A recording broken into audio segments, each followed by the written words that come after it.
Question number ये है हमारा 4। इसमें क्या है, ट्रू और फॉल्स हमें बताना है और साथ ही साथ जस्टिफाई करना है कि आपकी जो बात है वो बिल्कुल परफेक्ट है, राइट है, कोई भी डाउट नहीं है। देखिए फर्स्ट से देखते हैं। पहली वैल्यू क्या है, sine A plus B equal to sine A plus sine B. ये कोई प्लस माइनस की चीजें नहीं है कि 3 + 4 इक्वल टू 4 + 3 ऐसा कुछ होगा। यहां पर अगर आप इसकी वैल्यू रख दो, let A equal to 30 degree ऐसा कुछ मान लो और बी इक्वल टू 60 डिग्री, तो ये क्या हो जाएगा, साइन ए प्लस बी यानी इक्वल्स टू, और ये sign A plus B, sign A plus sine B. देखो साइन ए प्लस बी यानी 30 + 60 90 डिग्री। दूसरे के लिए चलते हैं, sine 30 degree plus sine 60 degree. अब इनकी वैल्यू रख दो, साइन 90 क्या हो जाएगा 1, और ये क्या है 30 डिग्री, ये 1/2, और साइन 60 डिग्री √3/2। क्या सॉल्व करने से दोनों इक्वल आ सकते हैं? कभी नहीं, 1 तो आएगा ही नहीं। तो देखो ये नहीं होगा, यानी ये क्या हो गया, फॉल्स हो गया। ठीक है, दूसरे नंबर के लिए देखो, सेकंड नंबर क्या कह रहा है, the value of sine theta increases as theta increases. जैसे जैसे थीटा की वैल्यू बढ़ती जाती है साइन की वैल्यू बढ़ती जाएगी। आप टेबल से देख लो, 0 degree, 30 degree, 45 degree, 60 degree, 90 degree.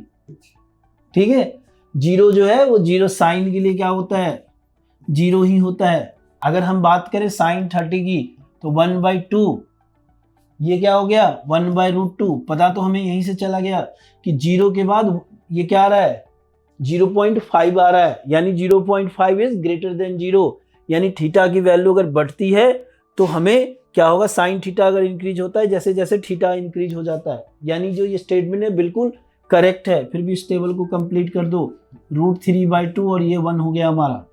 ठीक है, तो अब ये क्या हो गया, ये ट्रू हो गया। ठीक है, डन। थर्ड नंबर के लिए चलो, देखो थर्ड नंबर क्या कह रहा है, the value of cos theta increases as theta increases. ये बिल्कुल रॉन्ग है, क्योंकि जो साइन कॉस जो होता है वो टेबल में हम देख सकते हैं कि बिल्कुल रिवर्स होता है साइन का, यानी उल्टा। अगर ये इंक्रीज हो रहा है तो वो डिक्रीज होगा। तो इस तरीके से यहां भी इंक्रीज हो रहा है, ये गलत चीज है। लेकिन इसको टेबल हम फिर दिखा करके फॉल्स लिख देते हैं। देखिए ये हो गया 0 डिग्री, 30 डिग्री, 45 डिग्री, 60 डिग्री और 90 डिग्री। जब कॉस थीटा की बात चलती है तो ये 1 √3/2, ये 1/√2, ये 1/2 और ये 0। तो कैसा स्टेटमेंट है ये, फॉल्स स्टेटमेंट है।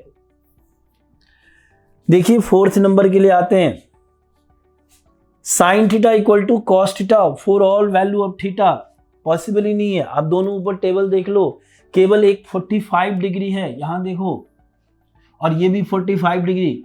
इसके लिए दोनों की वैल्यू सेम है, 1/√2 1/√2। लेकिन दोनों टेबल लिख देना और ये कर देना। लेकिन आप बाकी सारे के लिए देखो, क्या 30 डिग्री के लिए सेम है, 60 डिग्री के लिए सेम है? नहीं है ना। साइन 60 की वैल्यू है √3/2, लेकिन कॉस 60 की वैल्यू है 1/2। तो क्या दोनों के लिए सेम है? नहीं। तो ये क्या हो जाएगा, फॉल्स हो जाएगा।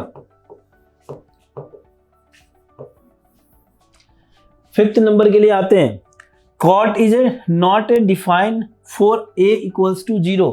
बिल्कुल सही बात है। हम टेबल्स को याद करें तो अगर हम 0 डिग्री के लिए सोचते हैं तो वो डिफाइन नहीं होता है। जैसे अगर देखा जाए, देखो फिफ्थ नंबर क्या है हमारा, जैसे अगर हम बात करें कॉट 0 की, तो कॉट 0 में क्या होता है, कॉस 0/साइन 0। जो कॉस 0 की डिग्री की वैल्यू होती है वो 1 होती है और साइन 0 डिग्री की वैल्यू 0 होती है। ये हमारा नॉट डिफाइन आ गया, मतलब ये जो है ये ट्रू है। ठीक है, तो आप देख सकते हो कि आप इस तरीके से बता सकते हो, और आपका कुछ अपना अलग भी हो सकता है। एक से ज़्यादा तरीके से ये क्वेश्चन ट्रू और फॉल्स हो सकते हैं। ठीक है, तो कोई भी गलत नहीं है, जो सही चीज़ें हैं। ठीक है, चलिए इसी के साथ 8.2 एक्सरसाइज हमारा यहीं पर खत्म होता है।